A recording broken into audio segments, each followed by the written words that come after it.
So Hannah, I'm just going to pray for you, Thank you. and then I'll let you do your thing. Father God, I thank you for Hannah. I thank you for who she is. I thank you for her integrity, but also for her drive, her passion, and her heart for you.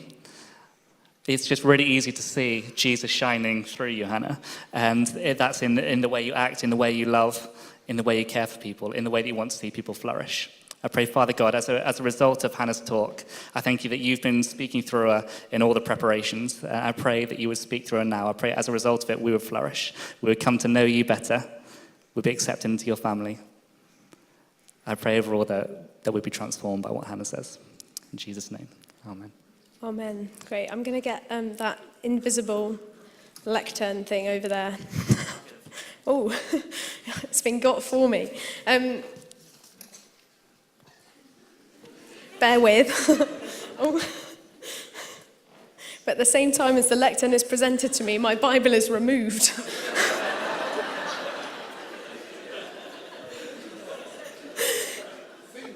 Can I actually tell you a secret? I've actually written the Bible verses down on my bit of paper, and I don't actually need to read from the Bible at all, but I just brought it up with me as a bit of a safety blanket. Isn't that silly? Okay, let's get on with it. So you've already heard that tonight is the final in a series that we've been doing on shame shifting, and tonight we're talking about family. And as I was kind of preparing for this, I was thinking about every single one of you. And I was thinking, I don't know all of your stories. I don't know where you've come from, what you've experienced. But what I do know is that some of us carry deep wounds from the past. I know that some of us have experienced abuse and manipulation and rejection in our families at some point in our life. I know that there are many of us who've lived through breakups and breakdowns in family relationships. And I know that so many of us have seen the effects of bitterness and jealousy in relationships, and particularly in family relationships. And some of us have just seen this happen to friends, and we might not feel like we've really experienced a lot of it ourselves. But what I want to say tonight is that I believe, in the strongest terms possible, that God wants to speak to you tonight, and it is my hope and prayer that through what I share and through the worship and the space that we create in this service, that you will have an opportunity to respond to a God of love who wants to include you in his family and speak very specifically to where you come from. So, in reflecting on these issues of family and how they might bring us shame and bring us into shame, or how we might bring others into shame through family relationships, there's no better book, really, to reflect on than Genesis. And Genesis is the first book of the Bible. It tells the story of a whole bunch of different families. And it's these families that I want to kind of introduce you to, so that you believe me when I say the Bible is full of really gritty tales, not just ones of kind of goodness and light, but there's some really difficult to understand things in there as well. So I'm just going to give you some headlines, okay, of the kind of people that you might expect to meet in Genesis. Some of these people might be familiar to you. Some of them you might be hearing about for the first time. But I'm just going to tell you a short bit about some of them. Early on in Genesis, we meet a character called Sarah, and she's married to someone called Abraham. And she's always longed for a child, but she's never had one. And she has carried so much disappointment in her life. And so much kind of shame around that, around not being able to provide her husband with a child, and more specifically a son in that culture.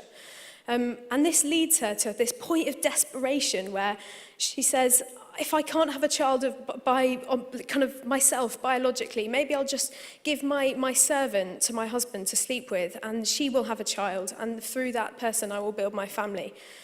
And it's this point of desperation because God has promised her that she will have a child, but she's lost hope. And in her desperation, and her servant woman actually gets pregnant. And when Sarah realizes the consequences of what she's done and what she's engineered, she is filled with regret. And she actually begins to hate Hagar, who's her servant girl. And it's just this terrible situation, this really messy, kind of caught up family where people are getting hurt all over the place. I'm going to talk about it a bit more later. And the second character I want to introduce you to is Sarah's husband, Abraham, Abraham's nephew. And the book of Genesis talks about Lot. And Lot is someone who makes quite a few wrong decisions in life. But one of the terrible things that we read about is that he actually offers his own daughters to be raped by some men in their city when they come knocking at the door, threatening some visitors who've come their way. It's just one example of some really broken down family relationships that we might encounter. Another example is Abraham and Sarah. They have this son, Isaac, eventually, after the other son has been born. And Isaac marries someone called Rebecca, and they have children. They have a set of twins called Esau and Jacob. But the thing about Isaac and Rebecca is that they're actually divided, and that each of them has their own favourite son. And the other one kind of feels the fact that they're not the other parent's favourite, that there's an inequality in the love between the children. And the fruit of that, of the fact that Isaac and Rebecca have got these favourites, is that their sons, Esau and Jacob, for decades, they squabble for power, they fight for their parents' inheritance, and on more than one occasion, they threaten to kill each other, and Esau almost succeeds in killing his own brother, just because of a result of that kind of favoritism that we see and how that plays out in those family relationships.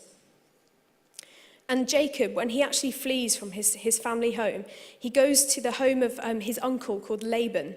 And Laban's got this daughter, and Jacob wants to marry her, but he says, okay, well, you've got nothing, mate.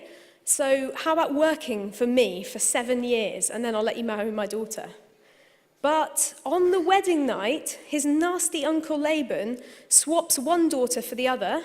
Jacob marries the one he wasn't in love with, and then his uncle says, oh, well, it's not our custom, so you'll have to work another 7 years to marry the younger daughter, the one who you loved. So he was completely cheated and swindled by his own uncle, his flesh and blood, someone he'd worked honestly for 7 years for.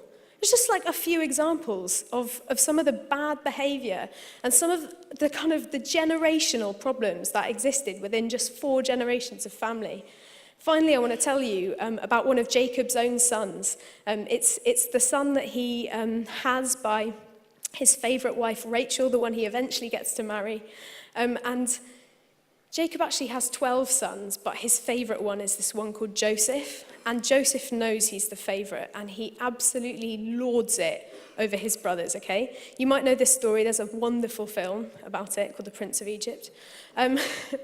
But the fact about it is that these brothers, Joseph's brothers, oh no, that's Moses. The Technicolor Dreamcoat is the one that I'm referring to. I know the Bible better than I know biblical films. Do not be alarmed. So the thing about Joseph's brothers is that they become so jealous of him. He really kind of riles them to the point where they go out of their minds with hatred for him. And then they sell him into slavery. And he just disappears off into Egypt. And then they kind of feel this sense of regret about what they've done. And they go back to their father and they kill an animal and they sprinkle the blood all over Joseph's favourite coat, the one that his father's given him. And they say, oh, the last thing we saw of him was this coat. He must have been eaten by a wild animal. So we've got like murder, lies, deception, sibling rivalry, parental conflict. And I think all of these things that we read about in the book of Genesis, just in 4 generations of one family, the descendants of Abraham, these are all things that have this kind of unique capacity to bring us shame as people. And nothing has changed really since, has it? I don't know whether you see parallels in your own life or in the lives of people around you of some of these issues that I've just named really quickly in the context of a few of these families. And perhaps you've been the child who wasn't the favourite one. Maybe you've grown up in a family where it felt like you had a golden sibling and they always got everything that you wanted and you kind of felt like, oh, I'm just overlooked. And it was really painful for you. And you actually carry that now into the rest of your life. You have just those feelings of shame. And the thing about shame, Dave was talking about it last week in his talk on food and sex, is that We can pick up shame, whether we've been the people who've wronged or whether we've been wronged by others. Shame has this capacity to sort of attach itself to us and weigh us down, whether or not we've been victims or perpetrators of the things that have happened that cause shame. And what I used to get really confused about when I was a teenager or a child, like kind of encountering these stories in Genesis, is that they seem really terrible. And I used to be angry at God and think, how could you put such terrible people in the Bible that serve as a kind of endorsement or a temptation to people to recreate their lives? And then as I reread Genesis as an adult, I realized that wasn't the case at all. And I don't know why I got that in my head. Because these stories are warnings. They function as a kind of like alarm, like these are the things that in life will cause incredible family tension and will almost like just destroy people. They have the capacity to destroy us and the parts of us that are precious and soft and that can kind of show love to others. So if you're sitting here thinking, how can all these things be in the Bible? I just want to say they're in the Bible as a warning and not as a model which we're encouraged to kind of reproduce. And on that note, I want to tell you more about one of these particular characters, Hagar, because I think in her story there's something that will really speak to some of us in the room tonight. I mentioned Sarah's story. She was the woman who, Hagar was the servant to Sarah. And the thing about Hagar is she was an Egyptian woman, so she was a foreigner serving in Abraham and Sarah's family. She hadn't asked to bear Abraham a child. That was a situation she'd been put into. And when she did fall pregnant, was expecting a son, Sarah mistreated her so badly that she was forced to flee. And Hagar, she went into the desert and she was pregnant and alone and afraid.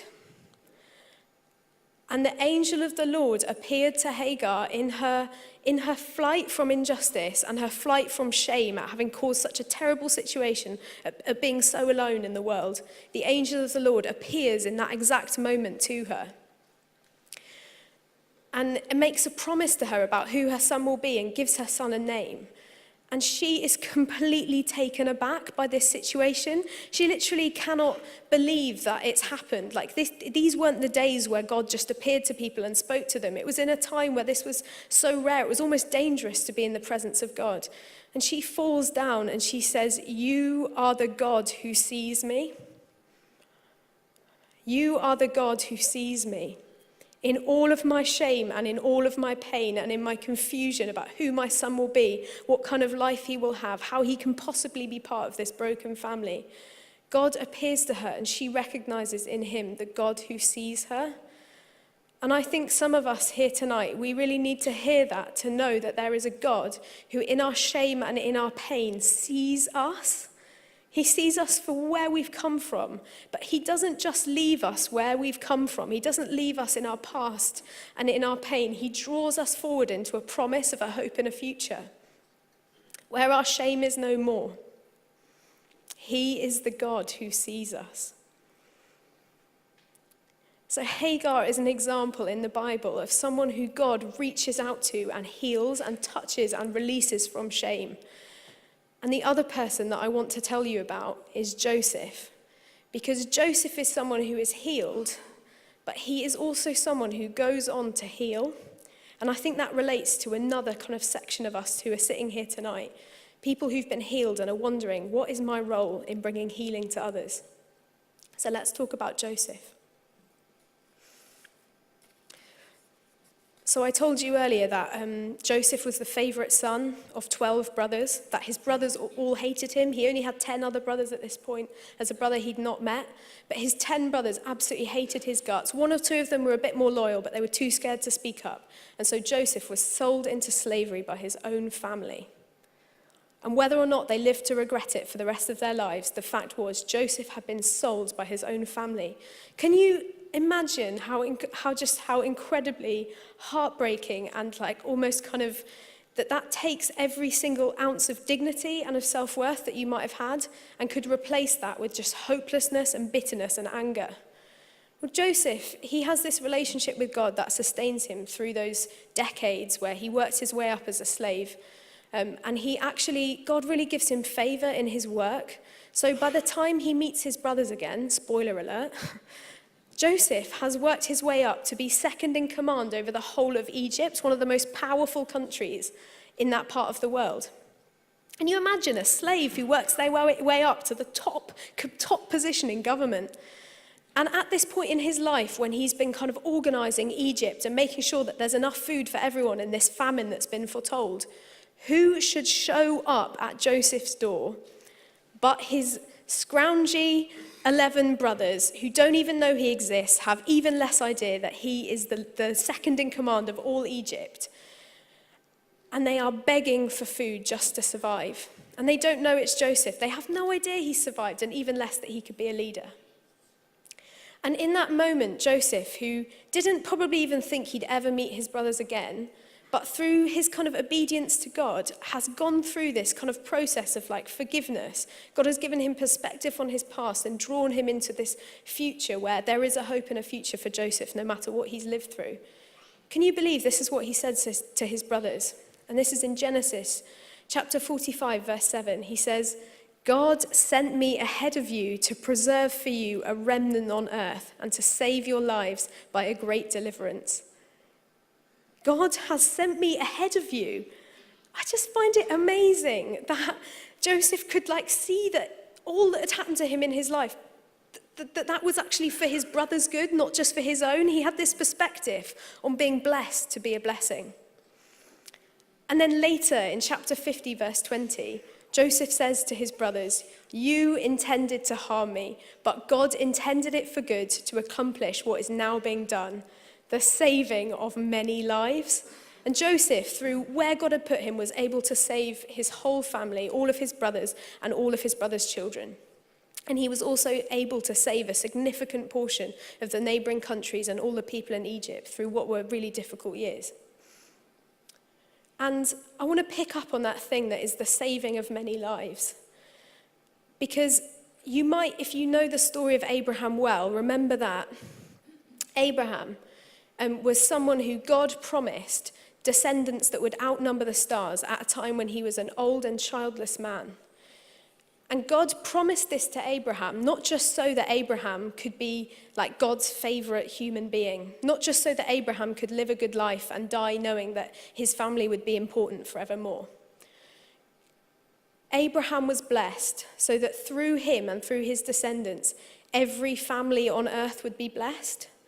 And we kind of see again and again in the Bible this idea of being blessed to be a blessing, and this idea of God using us to show mercy and to show grace to others so that through our lives there might be hope and there might be healing from shame for others. And in Joseph, in his role in preserving his brother's bloodline, he actually had this capacity to preserve the bloodline of Jesus. And there was this intervention in history where his family could have died out. But Jesus, who was born through Abraham's descendants, he was the promised blessing that would bless every family on earth. And there's now 7 billion of us. That Joseph's role was able to kind of bring that about, and he was able to shift shame, and he was able to bring healing. And now that we have seen Jesus sent into the world by God the Father, come so that broken people like me and you could be made whole, could leave our shame, and step forward into a hopeful future, there's this mission that we're invited to, the mission of God. And that we are all here, those of us who have chosen to follow Jesus, we are here to be part of this mission. We're here as a church family. You've heard that word a few times. And the mission of God in this world, it's broad, but it includes shifting shame and bringing healing and showing mercy. And what I want to challenge us on tonight, I think there are almost two kind of categories of people in the room tonight. There are those of us who really need to receive healing. There are those of us who, when I was talking about Hagar, there was something in you and you thought, that sounds like me, that sounds like where I've been in life. That sounds like my kind of story. Could it be possible that there is a God who sees me? And I really want you to be able to respond tonight and to encounter the presence of God. But I think that there are also a great number of us who are being called to a Joseph ministry, because that is the ministry of the church, because it's the ministry of Jesus. And that is to be able to forgive those who've hurt us in life, and to be able to welcome people in to this amazing family that we are here tonight and gathered all across the world in every country on earth. The family of God. And we can only do that if we embrace this community of radical welcome, where it doesn't matter where people have come from or what their significance might be for us in our lives. But because of who they are and because of the way in which we've been healed, we are called to be a healing people. And there were just some parallels in the stories that I wanted to pick up on, what it might look like for us as a church to be a healing people, to be caught up in the mission of God in the world, and to extend that to others by kind of shifting shame away from really shameful situations, particularly with regards to family. Are there people in our city and in our world right now who are pregnant and afraid like Hagar? What could it mean to extend the radical welcome of God to people like that? Are there people in our city and in our world today who have been trafficked to foreign countries, had all of their rights and their past stripped away from them, and they're being used now, like Joseph was? Are there people like that who we could extend a radical welcome to, who we could play a part in shifting their shame and welcoming them into our community? Are there people who are starving of famine and fleeing from natural disasters, and they are seeking refuge in a place of safety which has enough? Is there a challenge for us as we seek to be a church who are radically welcoming, to welcome those kind of people and to shift away the shame of being a foreigner in this country? Like Jacob's sons and their families were foreigners in Egypt. Are there people in our city and our world who are threatened with sexual violence like Lot's daughters were? What does it look like to extend the radical welcome of Jesus into our church family to welcome those people? And what does it look like, as you've heard, to welcome those who have no family, either into our actual biological families and to adopt and to foster? But moreover, what does it look like to welcome every single person into this building who comes into our church, to welcome them into our homes and into our families in the strongest and the most compassionate terms? Because that's our calling, that's part of the mission of God, and we have joyously been kind of caught into it. So what I want to do now is I want to give us an opportunity to pray with one another if we feel like we want to renew our commitment to being a healing people who extend kind of healing and mercy to others, which helps shift away shame in our society. And then I think there are people who actually they want to come forward for prayer, maybe about something to do with seeking real healing, maybe for the first time, maybe not for the first time, but you identify with Hagar. So I hope that's not too crass to separate us into Hagars and Josephs tonight. I'd like to get Mark and the rest of the worship team up, because we're going to respond right now in this moment by praying for each other, turning to the person next to you if there's a prayer need that you have, even if you've never spoken to them before. I hope you'd be comfortable with that. And the prayer ministry team, they're just going to be right here on my right, your left. And they would love to pray with you about anything. But particularly if you're someone who's come here tonight and you want to experience the God who sees you.